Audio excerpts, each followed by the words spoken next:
Hi there, I'm Rhonda from the Clever Corvids Art and Art Workshops. Today we're going to do something called Chuck's Line Assignment or Chuck's Line Art. Why do I call it Chuck's Line Art? Because a guy named Chuck taught me how to do this many, many years ago. So if my friend Chuck Harpin is out there, hi and thanks. I still do this great assignment.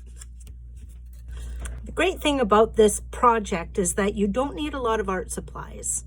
So you can use either a pencil or a pen or a marker, and you just need some paper.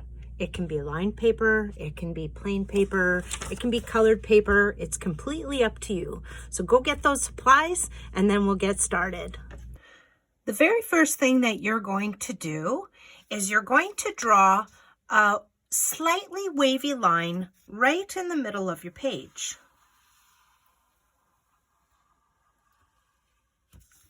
You want to make sure that this wavy line has some dips and bumps, okay?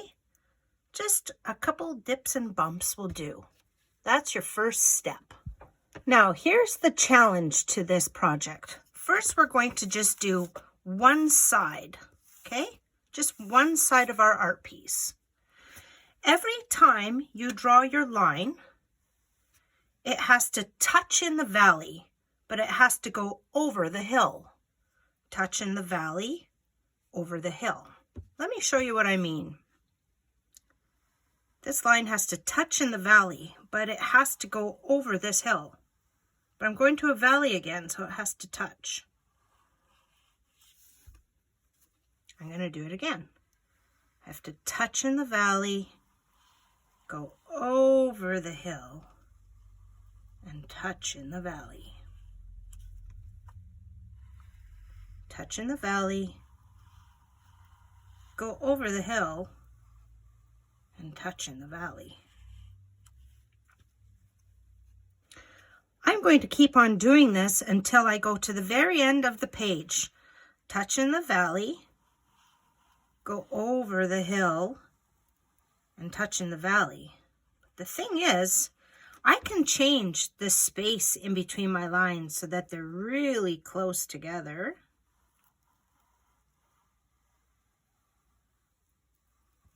As long as they touch in the valley and go over the hill, or they could be quite far apart. As long as they touch in the valley, go over the hill,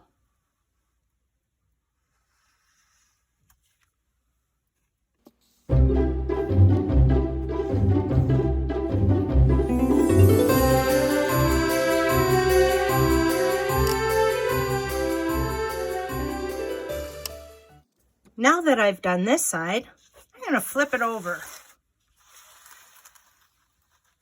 And now look, this is a hill, this is a valley, and this is a hill. So now I have to go over top of this hill, touch in the valley, and over top of the hill.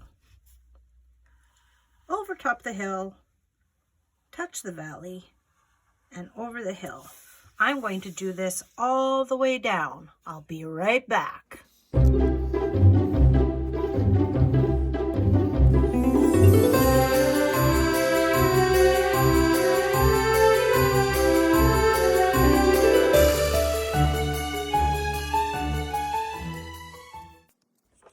Pretty neat, eh? See how when the lines get condensed together, they look like they're sinking into the page. It's a really interesting optical illusion. Now you could do some really fun stuff with this too. You can start to color in each section. Maybe you can alternate colors, like red, then green, then red, then green, and see what kind of effect that has on it. Or maybe you could try this on colored paper, or give it a try with a pencil or a pen. See what the effect is when you do that. Might take a little bit longer to do, but the results will really be worth it. Now what I'm going to do is I'm going to show you the same technique again, but I'm going to step it up a notch. Let me show you what I mean. So I'm going to start by creating that curvy line again. Remember, I have valleys and I have hills. Valleys and hills. So I'm going to start the same process where I touch in the valley and go over the hill. Touch in the valley and go over the hill. I'll do one more. Touch in the valley, go over the hill, touch in the valley. Now I'm going to change it up a little bit for you because this time you still can't touch in a hill. You have to go into the valley, but watch what I'm going to do.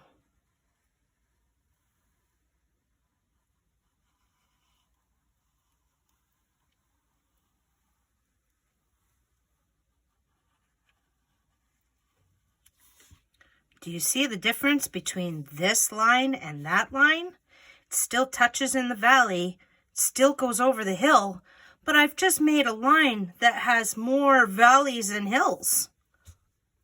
Let's see what I'm going to do with this now.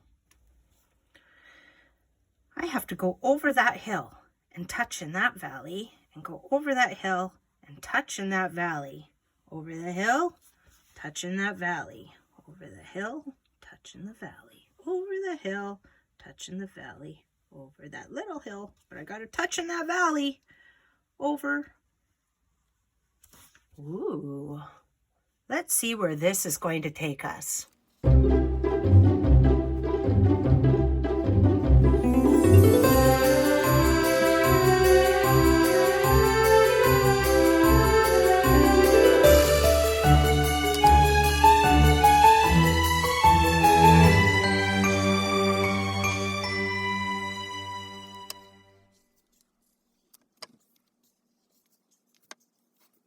What do you think of that so far? Now let's flip it over again. Right off the top, I think I'm going to make this a wavy line. Over the hill, touch in the valley. Over the hill. I should have touched in that valley. I made a mistake. Fortunately, mistakes help you learn. And I don't think that that will make a big difference when we look at the final art piece.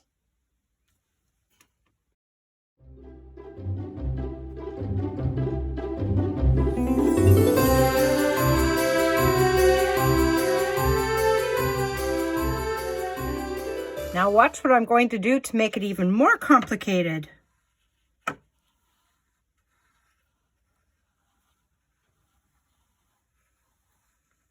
See what I did there? I just added another wavy line and another one. Oh boy, what's the next line gonna look like? Got to touch in the valley and go over the hill. This is getting crazy and fun.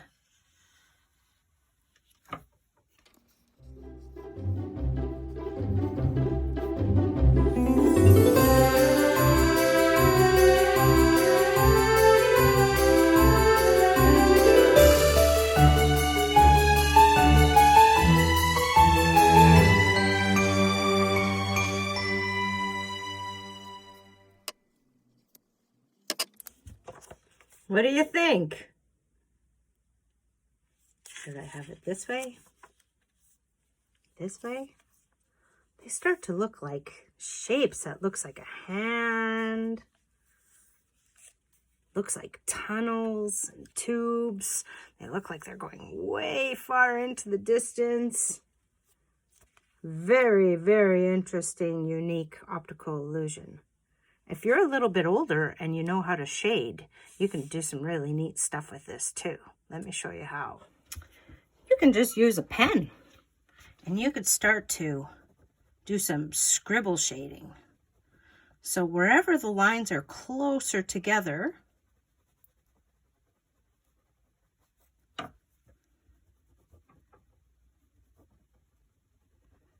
you want your scribbles to be closer together.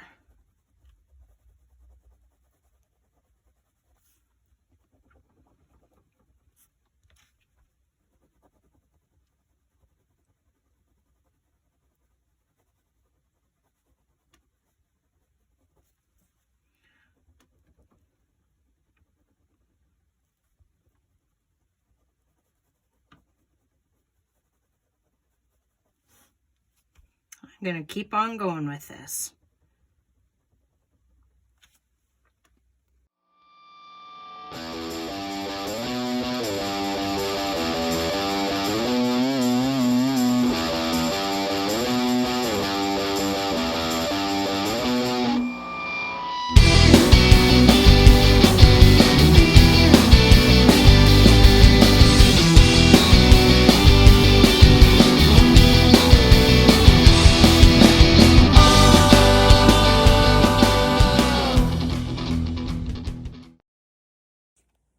So there you go.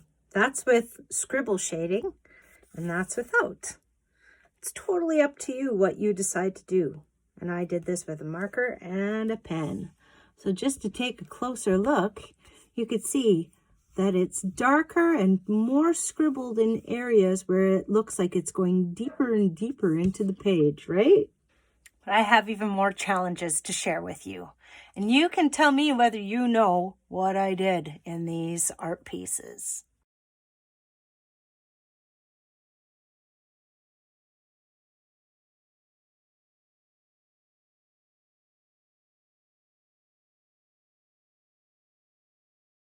So, did you figure it out? In this one, I started with a circle. And then I started to make a wavy line all the way around it. And then I started to touch in the valleys and go around the hills until I got this crazy shape. What kind of shape do you think you could do? In this one, I decided not to use wavy lines at all. Instead, I started with a jagged line. See that? It creates a very different look compared to the organic lines that we used when we first started this project. And then I tried the challenge of making my name. So that's written in script, and then I decided to try to go all around it. It was very complicated to do, but it was a fun challenge.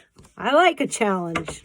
So maybe you're looking at this and you're thinking, well, this might be a little bit too much of a challenge for my child at the age that they are. So this is what you can do to help them out.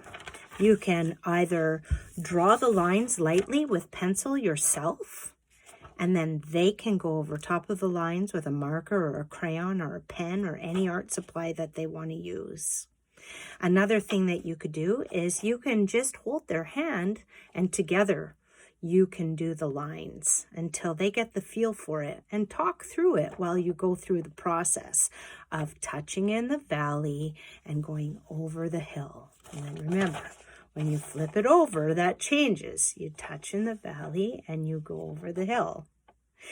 If they're very young, use a larger piece of paper if you can get your hands on one. Even if you have sidewalk chalk and you can go outside if you don't have any snow on the ground right now. There's a lot of different ways that you can explore this, color it, shade it, change the lines, add shapes.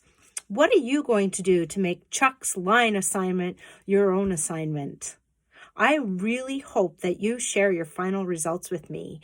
You can send me a photograph by going to my Facebook page at the Clever Corvid Art and Art Workshops with Rhonda Beckman. That's me.